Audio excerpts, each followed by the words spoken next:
I got a video for you today about nature versus nurture. So this right here is my dog, Louie. Louie is about 9, 10 years old, something like that, has never spent any of his life on a leash, gets let out, has always lived on at least 10 acres of land, runs around, but would stay at home, spent most of his life with his sister, would actually pee squatting. So he was a male dog that never learned to lift his leg, and kind of just went on through doing his day. And this was just Louie, or so we thought.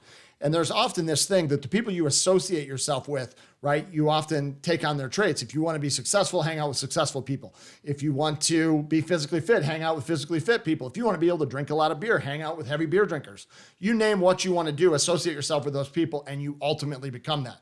So Louie spends his whole life hanging out with his older sister and has a lot of those mannerisms. My brother moves in, got a second house on the property. My brother moves in, shows up with his dog, Gideon, who's like 2, 3 years old. Golden doodle, has never been fixed, wild as can be. Great dog, just rambunctious and has a lot of energy. And Louie even went as far, so since this relationship has happened, right, just because you have new friends doesn't necessarily make it all good. Louie has even went as far as to get arrested. So Louie has been arrested by animal control. You can see here 2 strays. He never left our property for years. Now he gets found at a pond a half-mile down the road, swimming around and chasing ducks with his newfound friend. Your friends can be both good and bad influences. So very interesting, right? So I just want to share with a little video with you here because it's kind of funny. But as you bring on new friends into your life, they can influence you in both a good and a bad way. But remember, the people that you hang out with kind of, they set the tone for what your life is. And right, like he now has this dog running around, jumping. You can see Louie's pretty fit now. He's lost like 20 pounds.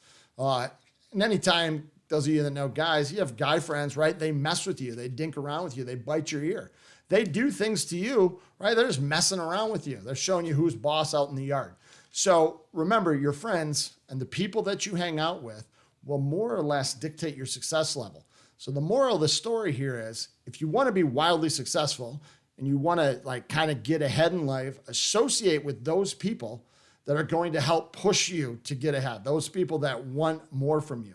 So nature versus nurture. Often, I believe that nature has a lot less to do with than the nurture part. And Louie is testament here. Once, right, like Gideon showed up, right? Whatever happened there, the nature part didn't matter. It's what's going on in his life dictates how he acts, and is now running from place to place, will swim in the lake for hours, 20 to 30 pounds lighter, will jump in and out of the back of a truck. He was limping before. He's like a new dog. And all thanks to Gideon here showing up and showing him the way. So anytime you think you're stuck in a rut and you can't move forward, take a look at those people around you. Are any of them holding you back? Are they not pushing you forward? That's it. Hopefully you enjoyed this story and have fun.